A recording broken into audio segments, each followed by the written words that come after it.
Kathy McMahon, and I'm the author of the award-winning book series for ages 6 through 10, Mortimer and Me. It's a mouthful, but it is out there, all 8 books. And I am excited to be with Tanja Bauerle, who is my new illustrator, and we are working on the new spin-off series featuring Mortimer and Lily, who is Jimmy's younger sister. And so I thought, I've been talking the last 2 videos about my writing process. I thought I would take a break from that to talk a little bit about how these books are illustrated. So we're going to talk with Tanja and learn a little bit about how she's going to be doing that, and have a special surprise for you towards the end of the video. So stay tuned for that. So Tanja, thank you for being here with me today. Thanks for having me. And we just finished going through our next steps because we're working on getting this book ready to be put out. Yep. But I want to find out, I want the listeners to find out a little bit about who you are and how you got started illustrating. Okay.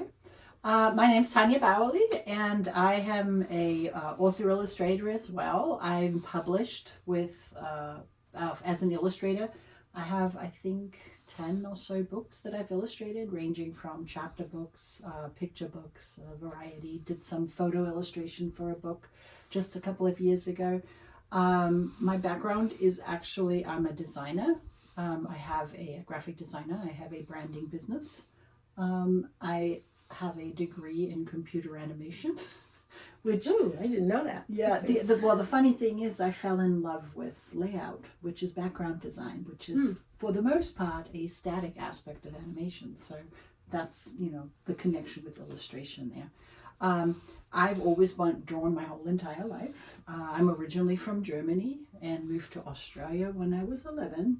And I've been in the States now since I turned 20. So I've been here a while, quite a while. But I've been illustrating for a while.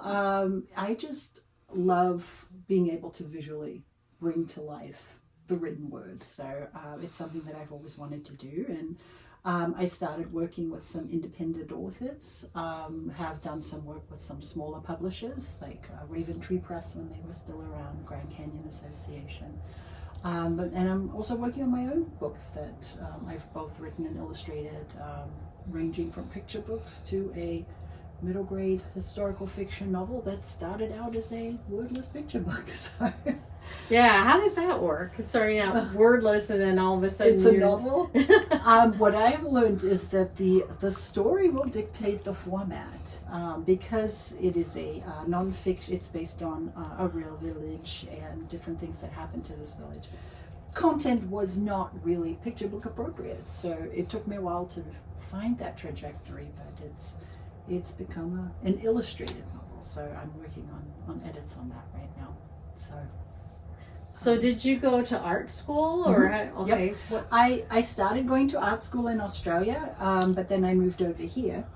And unfortunately, when you first come here as a non-resident, the rates to go to school is extremely expensive, and so I couldn't afford it at the time. So I entered the workforce and didn't actually go back to school until probably about 10 years later. So I got my degree when I was in my late 20s. I've been creating ever since, pretty much. Yeah. Cool. Yeah. So how would you describe your style?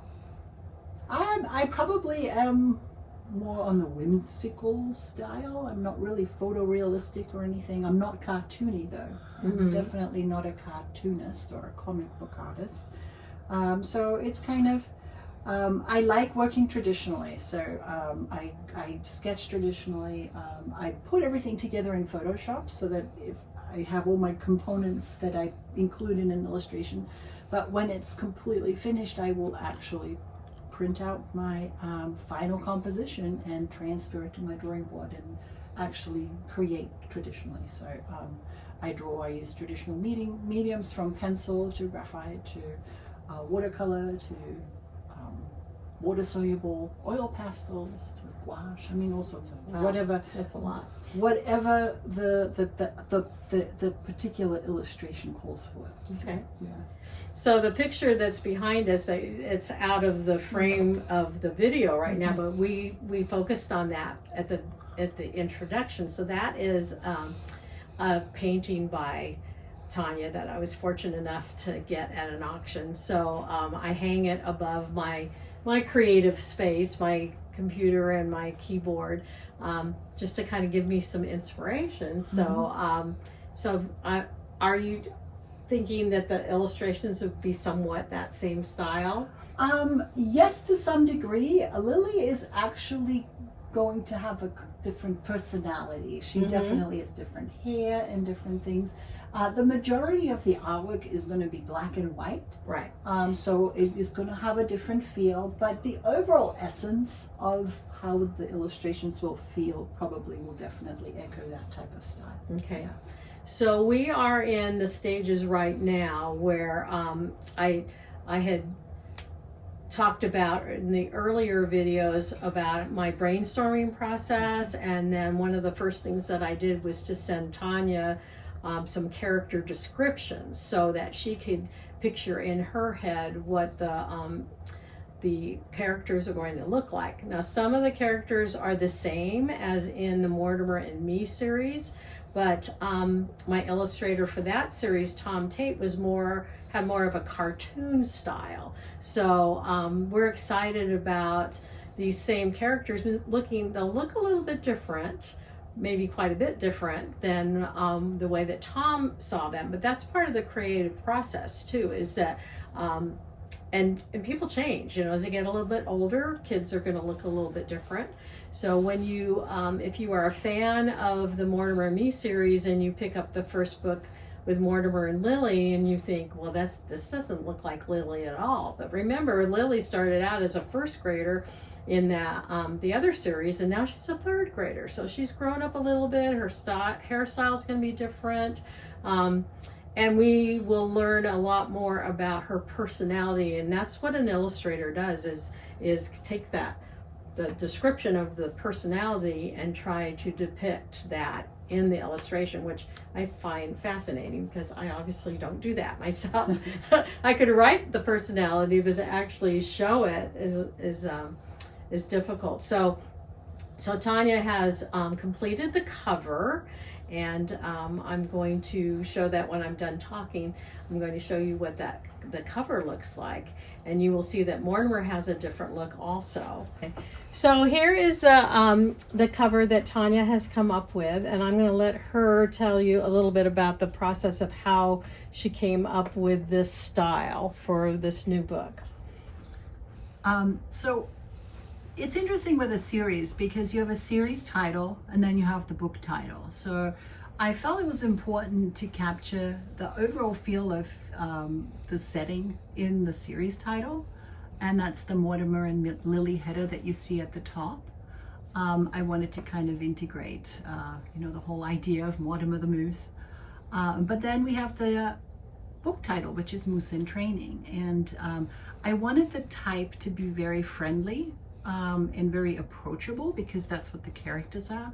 So I actually hand-lettered all of those items there by hand. So it's not a font, it's just hand-lettered. When it came to the characters, I wanted it to be an engaging cover so you get a feel of, who Lily is and who Mortimer is. The fact that the two of them are really good friends. And of course there's Muffin the cat. So I wanted it to integrate that friendliness that is going to be such a huge part of this series. From a color standpoint, I initially was playing with reds and oranges, but it was a little bit too much orange in the cover, so we ended up changing some of the coloring. But it's going to be a lot of outdoorsy type of scenes. Obviously, Mortimer being a wild animal, we're going to have a lot of scenes where he is outside in the playground and in the forest and in the gardens. So I wanted that to be a part also that was reflected on the cover. But that's kind of it in a nutshell. Okay. Yeah, and Lily is described as having naturally curly hair, so you can see that. with the ringlets down the back, and she's got red hair like her brother. Hers is more of a strawberry blonde, she likes to call it. She doesn't want to be a redhead. And she loves sunflowers. And so Tanja picked up on that and depicted her first day of school outfit, which is the overalls with the sunflowers. So yeah, I'm looking forward to seeing what the black and white illustrations are going to look like. So that's where we are at this point, and you are the first to see. This is the cover reveal, and that's a big thing in the book industry, is to let you know what the cover looks like, to get you excited about what the inside's going to look like. So the story is done, and now we're just waiting for Tanja to do her magic with the characters and put them in the black and white illustrations, and there are other few surprises that are going to be in the new book. So watch for that to come out soon, and I will be back with you in the next video to talk about my next step of the writing process. Think of the word for a minute. I will talk about my writing process and taking the outline. Last time I talked about how I outline the book, which is basically telling you what the book is going to be about. So now the job is to take the telling part and to actually show it. So I will introduce the action scenes and the dialogue that takes place and how I go about doing that. So that will be coming up in the next video. So see you then.